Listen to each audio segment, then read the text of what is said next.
জয়নগর বিধানসভার কুলতলিতে তৃণমূল কংগ্রেসের নেতাকর্মীদের বিরুদ্ধে বেসরকারি একটি স্কুলের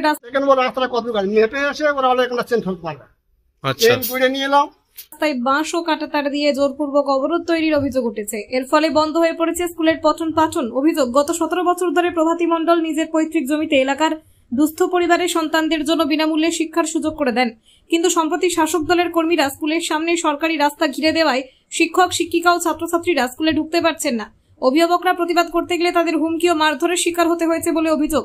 প্রভাতী মণ্ডল বলেন, ঘটনার কথা পুলিশ প্রশাসনকে জানিয়েও কোনো লাভ হয়নি, ফলে স্কুল কার্যত বন্ধ হওয়ার মুখে।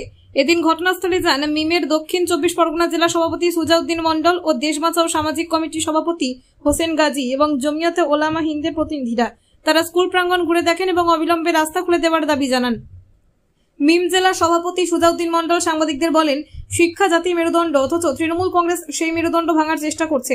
মুখ্যমন্ত্রী একদিকে শিক্ষা উন্নয়নের কথা বলছেন, অন্যদিকে তারা দলের কর্মীরা স্কুলের রাস্তা বন্ধ করে সমাজকে অন্ধকারের দিকে ঠেলে দিচ্ছে। আমরা এই ধরনের কাজকে ধিক্কার জানাই। অবিলম্বে প্রশাসন ব্যবস্থা না নিয়ে স্কুলের রাস্তা না খুলে দিলে আমরা আগামী দিনে আদালতের দ্বারস্থ হব। তাহলে সেখানটা 50 আমার বাড়িতে এখন বর্তমান তাহলে আমি তাহলে ট্রেন ঘুরে নিয়ে সেখানে আমার একটা আত্মীয় হচ্ছে একাদশ করতো, তার জন্য আমার স্ত্রী ফল আনতে গেছে। দেখি আমার একটা নাতি ছিল, সেই নাতি বলছে যে এরকম ভাবে দিদিমার হাত এখন শেষ। কি ব্যাপার, এক হাতেই এক হাতে হাত ধরেছে, মানে ইয়ে করতে। তারপর আমার মেয়ে আর ছোট মেয়ে বলবো তুমি বসো এখানটা, আমি দেখি কি করতে।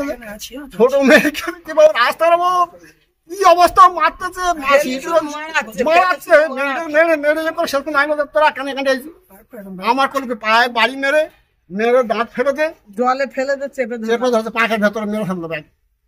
তাই শেষ পর্যন্ত আমার ছেলে ছিল, স্ত্রী ছিল, আমার শাড়িরাও ছিল, তাই আমার তুলে দিল। তুলে নিয়ে থানাতে গেলাম, একটা প্লেন ডাইরেক্ট করলো করে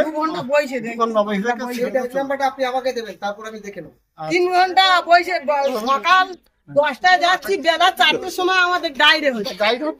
বেলা 4টে এবার বলছে যে আপত্তি, আমাদের পাড়ার লোক যে এসে কথা বলছে, বলে তোর কথা বলা কেন খানকি ছেলে, তুই ওকার হয়ে কথা বলতেছি, তোকার ব্যবস্থা করে দেবো তোকার এবারে মুন্ডু কেটে নেবো। তোকার আমরা 15,000 টাকার বন্দুক কিনেছি, দেবাশিস সর্দার, রবীন্দ্র সর্দার বন্দুক কিনেছে। যে পাশে আমার একজন মারার হয়েছে, হরি বলে একটা ছেলে, হরি তো মারার হয়েছে, সে না 1 মাস জেল খেলা আছে, আমি 1 মাস জেল খেলা আমাদের যে সম্পত্তি ওরা নিয়ে ওরা খাবে। টিএমসির লোক যারা হামলা করছে আপনার উপরে, এটা কোন দলের লোক? টিএমসি করে এখন বর্তমান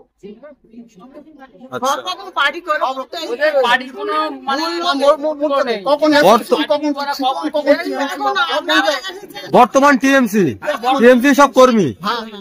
আচ্ছা আচ্ছা, সব এই চলে গেলে এবার আবার আমাদের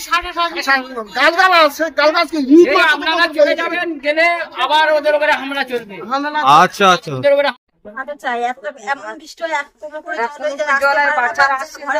বাড়ি থাকে, আসতেও চায় না স্কুলে, বলে আচ্ছা করে জল মা যাবো না, নিয়ে আসছে করে দিয়ে আসতে নিয়ে যায়। আমরা শুনলাম এই স্কুলটাকে বন্ধ করে তারা পার্টি অফিস বানাতে চায়, কি বলবেন? না, এটা স্কুলটা চলে কেন পার্টি অফিস বানাবে? তারাই তো বলছে এটা স্কুল নয়। আচ্ছা, স্কুল নাওটা আমরা এখানে এসে পৌঁছেছি এই স্কুলে আজকে করুণ অবস্থা।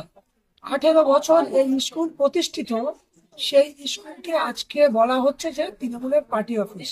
এখানে টিউশন পড়ানো, মিথ্যে অভিযোগ দিয়ে এরা এটাকে দখল করে নিয়ে এখানে একটা পার্টি অফিস করতে চাচ্ছে। এটা জঘন্যতম কাজ আমাদের সমাজের মধ্যে। তাই আমরা এখানে একাধিক সংগঠন, আমি এআইএমআই পার্টির পক্ষ থেকে আমাদের মাওলানা রহমতুল্লাহ সাহেব, ইনি হচ্ছে জমিয়ত ওলামা হিন্দের জেলার সহ সম্পাদক, ইনি হচ্ছেন এই কুলতলি বিধানসভা থানার সভাপতি। তো এরকম আরো একাধিক এখানে আমরা সংগঠন উপস্থিত হয়েছি। আমাদের দাবি হলো, যারা এই স্কুলটাকে নিয়ে দখল করে তারা পার্টি অফিসে পরিণত করতে চাচ্ছে, আপনারা যদি এই স্কুলের পিছন থেকে না সরে গিয়ে বরং যদি এরকম ডিস্টার্ব করতে থাকেন, আমরা কিন্তু আগামী দিনে আমরা আইনের দ্বারস্থ হব এবং আমরা যে ডিপার্টমেন্টে যেতে হয় যাব। পুনরায় আপনাদের আমরা হাইকোর্ট পর্যন্ত টেনে নিয়ে যাব। এখন আপনাদের বলছি, আপনারা এই স্কুলের পাশ থেকে সরে যান এবং এই স্কুলটাকে ভালোভাবে সুষ্ঠু সমাজ এবং এখানে সুশিক্ষা শিক্ষিত ভাবে এগিয়ে যাওয়ার একটা ব্যবস্থা করে দিন। এখানে যে রাস্তার পরিবেশ এর পিছনে আছে কিন্তু মানুষ আসতে পারছে না, একটা ঢালাইয়ের ব্যবস্থা করুন।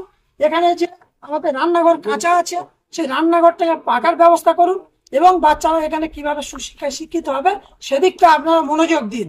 এরকম শিক্ষা ব্যবস্থাকে আপনারা শেষ করবেন না, এটা আপনাদের কাছে আমরা রিকোয়েস্ট করছি। আর যদি তারপরে আপনারা মনে করেন যে শিক্ষা সংস্থা নিয়ে আমরা খেলবো, স্কুল নিয়ে খেলবো, তাহলে আমরা আগামী দিনে আমাদের স্টেপ আমরা যে ডিপার্টমেন্টে যেতে হয় না